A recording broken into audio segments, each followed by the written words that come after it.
माननीय doctor Shashi Tharoor ji. Madam, we are ready, but the finance minister is absent, madam. आ रही हैं, वो भी आ रही हैं और अभी फाइनेंस मिनिस्टर बैठे हुए हैं, राज्य मंत्री बैठे हुए हैं। Please Ma'am, I am ready to speak. State minister करेंगे। Doctor Shashi Thank you, Tharoor. Madam Chairman. Madam Chairman, a few years ago, I was constrained to observe of my absent friend, the Honourable Finance Minister, that her budget speech in this House reminded me of the garage mechanic who said, "I couldn't fix your brakes, so I made the horn louder." Looking at this year's finance bill in her absence, I think she has slightly changed her tune. She's now saying to taxpayers, "I couldn't repair the roof, so I brought you an umbrella." This finance bill is a classic case of patchwork solutions at a time when the nation needs clarity, conviction and decisive leadership. The government's economic management finds itself in the grasp of deep-rooted structural challenges, Madam Chairman. We've seen growth targets being scaled down. Double-digit growth is apparently unattainable, and the ambitions of maintaining a respectable growth rate of even 6% and above are fading away. The portion of our population engaged in agriculture is higher than ever, while manufacturing has shrunk to around 15% of GDP, the lowest in this century, ma'am. Our informal sectors of employment are soaring, and dependence on foreign capital inflows to manage the current account deficit is growing amidst a staggering situation where our exports are stagnating, production is not going up. Even those who are earning 5 or 6 times the per capita income are now struggling to maintain their standard of living. So Viksit Bharat by 2047 is a laudable objective for a quarter century from now. But how does this finance bill begin to get us there? It has taken the government years to finally realize that just 2% of Indians, the hard-working taxpayers, ma'am, have been really carrying this country on their backs. Individual taxpayers, mainly the salaried middle class, were already contributing more than the corporations last year, and yet no action was taken. That would have been the time to act, as I pointed out in last year's budget debate. But now, in the current financial year, corporate taxes have crawled up by 8%, while individual and non-corporate taxation has soared by 21%. Now the government finally wakes up and gives something of a tax break to the salaried middle class. Who else is financing the government? The Aam Aadmi, through indirect taxes, most notoriously GST. Instead of the good and simple tax we all wanted, India has multiple and confusing GST rates, including the highest GST rate in the world at 28%. But tax revenue still lags at 18% of GDP. In contrast, China has 13% GST cap, but they collect 20% of GDP with it. Vietnam has an even lower 8% cap and collects 19% of GDP. Thailand, GST is only 7%, ma'am, and they get net 17% of GDP. Now, beyond exorbitant rates, our system carries a dubious tax, the dubious burden of being the most complex tax in the world. 77 countries have GST, and they impose only 1 or 2 tax slabs. This multi-rate structure in our country has only further raised the compliance burden for businesses. Indeed, bifurcating input tax claims based on different product tax rates is a significant hurdle for businesses. There's supposed to be an advanced ruling mechanism that should help. But I can tell you from the MSE food sector in Kerala, the MSMEs there, that applications are left unheard for months, even years. And our traditional snacks in Kerala, like parampuri, vada, ada, korkata, all face an unfair 18% tax simply because of the absence of an assignable HSN code. With a shelf life of under 24 hours, these snacks often go unsold and are discarded. But sadly, their input tax claims are denied, leading to mounting losses. This system, I'm sorry to say, is less a tax and more a punishment. So much for the claims of ease of doing business. And where does all this money, all this tax, direct and indirect, end up? Mostly lost, apparently, because 28.59 lakh crores, both disputed and undisputed, in unrealized tax revenue has been sitting untouched in this finance bill, nearly double the amount from fiscal year 21. Imagine if this was actually realized, our entire fiscal deficit for fiscal year 25 could be vanishing overnight. But no, instead, 13.97 lakh crores in corporate tax remains unrealized. Only 9.11 lakhs has been collected. Similarly, non-corporate tax demand stands at 14.62 lakh crore. Collections lag at 10.45. And GST evasion has doubled to 2 lakh crores already this year, with 18,000 fake entities caught. Many more remain undetected. Now, while all this is going on, between 2017 and 2022, 35,000 wealthy Indians, the so-called high net worth individuals, left our country to relocate abroad, complaining of tax terrorism. Obviously, when rich people migrate, their wealth also migrates with them. And this affects revenue generation, wealth creation, employment opportunities. Surely we need to review not just their effective tax rates, but the manner in which tax demands are made that drive such people away. Unleashing tax terrorism is self-destructive, madam. It reduces sources of long-term revenue from future wealth creation. The government's attempt to raise money through other means, all failure. Through disinvestment, underwhelming results. They've abandoned the strategy. Reports suggest that the PLI scheme, introduced with such fanfare, will also be allowed to lapse because it hasn't worked. Such is the state of affairs that the government now relies on the Reserve Bank of India's dividend as a major source of revenue. That's neither sustainable nor ideal. And this bill prompts another question, Madam Chairman. If the government is set to forego almost 1 lakh crores in direct tax revenue and 2,600 crore in indirect taxes, on top of the inevitable drop in import tariffs due to likely reductions in customs revenue prompted by our responses to the American government policies, and on top of that declining capital gains tax amid a stock market downturn, then revenue receipts are going to be further squeezed across all these categories. How can the government claim it will cut the fiscal deficit to 4.4% for the coming financial year?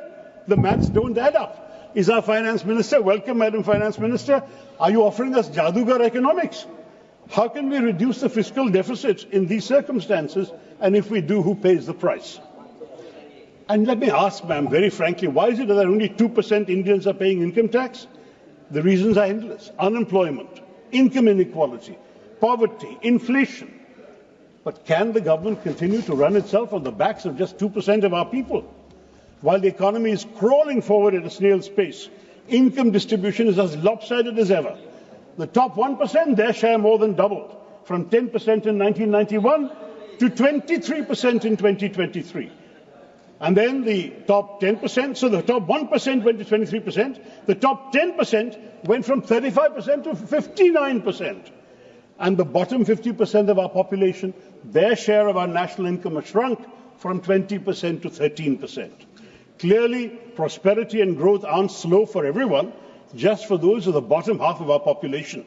But they're the ones who need progress the most. Madam Chairman, it's becoming almost painfully repetitive. Every time we talk about unemployment, we're faced with the same grim statistics. Reports predict we need to generate 10 million jobs annually from 2024 to 2030 to keep up with the growth targets. Yet the skill mismatch is glaring. Only half the graduates of our country possess the skills required by industry, leaving a significant gap in their employability. And skill development, sadly, has been a failure. Just look at their placement figures. Now, while unemployment is a concern, the assessment of poverty is troubling for a different reason. The NFHS 5 data reveal that 14.96%, 15% of India's population is multidimensionally poor. Now, shockingly, the government went 11 years without any consumption survey, any expenditure survey, leaving a significant void in assessing poverty levels until it was finally conducted in 2024. But here's the real issue. Our calculation is still based on the 2011 census, especially the sampling frame. An outdated data set, completely unfit for assessing the present socio-economic reality, is what leads the government to say they've defeated poverty. Well, according to the World Bank, the international extreme poverty line is $2.15 per person, and that's daily, and they use a higher poverty line of $365 for the lower middle income countries, but India's median poverty line is only 1/10 of that World Bank figure at the present exchange rate, which should make us wonder if we truly understand the scale of poverty around us.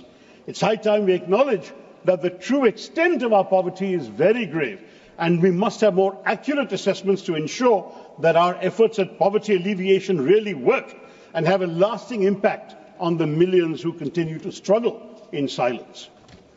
The hopes of economic growth and prosperity, Madam Chairman, seem to be slipping further away as unemployment rises, poverty deepens, jobs are scarce, wages are stagnant, and just when struggling households think they might catch a break, instead of easing the burden, small businesses find themselves drowning in compliance rules. Informal workers are still making up a chunk of the workforce, and they're pushed further to the margins. So since the Finance Minister has been kind enough to join us, let me capture the present situation in some light verse. Tax our petrol, tax our shirt, tax our footwear, tax our dirt. Tax our mobile, tax our calls, tax our hovels, crumbling walls. Tax our salary, tax our ride, tax our mithai on the side. Tax our sorrow, tax our cheer, tax our future year by year. GST income tax forms pile high, cesses, surcharges make us sigh. Roads with potholes, trains that derail, where does it go? Is it all a fail? When we ask, is this all in vain? You smile and say, it's for the nation's gain. And if we ask you to try and fix it, you point and say, you will be Vixit. Yet still we pay with a patriotic heart, hoping our cash will play a small part in building a future bright and fair for the nation we love beyond compare. And let me say, ma'am, that the 5 southern states, Andhra Pradesh, Tamil Nadu, Kerala, Karnataka and Telangana, are amongst India's strongest economic engines. They are paying taxes. They generate over a quarter of the country's direct taxes. They contribute 28.5% of GST. But when it comes to receiving their fair share, they get a mere 15% of the centre's tax pool. How is this acceptable? How can states that fuel the nation's economy be expected to sustain their growth with such an inadequate return? By all means, let us ask the richer states to help the poorer ones, but surely not in such a disproportionate manner. The Finance Bill 2025 is yet another move by the centre to hoard revenue here at the state's expense. By slashing basic customs duty on several items that are shared with the states and shifting the difference to agricultural infrastructure and development cess, AIDC, which the centre keeps entirely, this ensures that states lose out. So AIDC share is increased, centre deprives the states of extra rightful revenue. Its growing addiction to cesses is not only opaque, but also undermines fiscal federalism. And yet, for all its love of cesses, there's one the centre just can't seem to stomach, the GST compensation cess, which was intended to offset the loss of revenue to states after the GST implementation and has been extended only till March 2026. That money actually belongs to the states. States have repeatedly demanded that their share in vertical devolution be raised from 41% of revenues to 50%, a reasonable demand, but one that continues to be ignored. And what happens when states have grievances? Nothing. Once the Central Finance Commission submits its report, it dissolves, leaving states with no constitutional mechanism to challenge or negotiate their share. Where is the accountability? We could have had an independent fiscal council to serve as a redressal body, ensuring that states have a say in how their hard-earned revenue is allocated. And I urge the Finance Minister to consider such a method, because shouldn't those who contribute the most to the nation's economy have a voice to receive a fairer share? Or can the cycle of economic injustice just continue unchecked? Let me turn, Madam Chair, to my own state, because Kerala's share of tax out of the divisible pool seems to be on a permanent downward slide, from 3.8% under the 10th Finance Commission, 1980 to 85, to 3% in 2000 to 2005, and now under the 15th Finance Commission, it's down to a mere 1.9%. 18,000 crores lost since the last one. Now, this is for a state which is struggling to meet routine expenditures and is sinking into debt that has now crossed 4 lakh crores. But always the expectation of Kerala seems to be pay more, receive less, and somehow keep thriving. Now, amid this financial crunch, Madam Chairman, when the state government sought 4,500 crores in special assistance to tackle coastal erosion, rehabilitate fisher folk through the Punargeham project, modernize fishing harbours, was given no response. Lakhs of poor fishermen are left struggling under a trifecta of crises: low prices for their catch, depleted fish stocks due to overfishing, the removal of kerosene subsidies by this government for their boat engines, and yet no relief package has been announced. Even Kerala's 1,000 crore rupee request to address human-wildlife conflict was ignored. Part of a larger pattern of neglect evident in the plight of the people who are victims of wildlife attacks, fishermen left adrift, ASHA workers still deemed volunteers despite their critical role, and key projects left unfunded. While the centre has earmarked 25 lakh crore for the states, Kerala receives less than 40,000 crore, a drop in the ocean. The state also failed to secure a 24,000 crore economic package for financial stabilisation and the much-needed aid for the Vilnius port project in the current budget. All we have got, and that too after the intervention of the Honourable Governor, is a loan of 5,900 crores and no grant. Apparently, when it comes to equitable financial support, Madam Chairman, some states are more equal than others. Now, the centre's masterclass in delay tactics continues. Wayanad's landslide victims are still waiting for aid that never seems to arrive, despite the Kerala High Court actually urging the government for immediate action. The state government conducted a post-disaster needs assessment and estimated that 2,220 crores was required for recovery and reconstruction, submitted to the centre on November 13th, 2024. Nothing has come. And this is supposed to be urgent disaster relief. I ask you, Madam Chair, instead of releasing much-needed funds like this, the centre still insists that Kerala must first exhaust its own balance in the State Disaster Response Fund for all other disasters before receiving any help for Wayanad. All this while thousands of lives and livelihoods are at stake.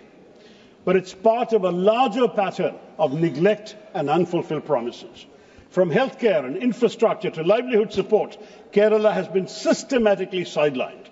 I've been pleading in this House many times for help in addressing the severe coastal erosion problem. My own constituency has lost 64 square kilometers of territory to the sea while I have been MP. Bharat Mata ki dharti, lost forever. But the centre says it's not their problem, and the state says they have no money for the sea walls and groins needed to save our coast. Beaches where youth played football or cricket in my first years as an MP have disappeared today, man. Who is going to help us? And key projects that could transform Kerala's infrastructure and economy continue to be stuck in limbo. The All India Institute of Medical Sciences remains a mirage despite many years of repeated requests. 22 aims have been sanctioned across India. Keralites are still waiting. Similarly, the National Institute of Speech and Hearing in Thiruvananthapuram was promised an upgrade to a national university for rehabilitation and disability studies in the union budget of 2015-16. Explicit commitment, 10 years later, no action. A promise to establish a national university for Ayurveda in Thiruvananthapuram has recently materialized in Gujarat. It seems that where Kerala is concerned, promises are easier to make than to keep. Now, while these delays and denials are Kerala's burden, other aspects for other states, for all our country, the Indian economic landscape is very worrying. The economic survey suggests that foreign investment is moving 2 minutes, ma'am. But in fact, net FDI has been slowing year after year, and outflows are surging. In just April to October last year, a whopping $34.1 billion left the country through disinvestment and repatriation, which is an increase from $26 billion the previous year. India's share of global FDI, even excluding China, is shrinking.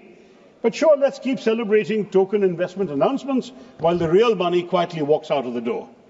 And it's not just foreign investment that's pulling back.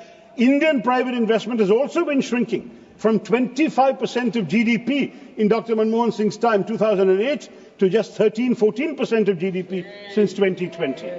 What's the culprit? Weak domestic demand that has dampened confidence and kept businesses from putting their money back into the economy. And we still expect to believe that everything is nice on track for Viksit Bharat. Where are the decisive measures to drive export-led growth, to seize the China +1 opportunity, to revive investments in manufacturing? Does India not wish to absorb the capital leaving China? What are we doing about it? We are abandoning PLI, and this bill offers nothing new to inspire economic confidence. Ma'am, just finished. The service sector alone cannot drive broad-based growth. Industrial expansion is essential to create jobs and build economic resilience, and we must say that there is no large national strategy in this bill to achieve that. To conclude, Madam Chair, we are left with a finance bill devoid of vision and lacking in resolve.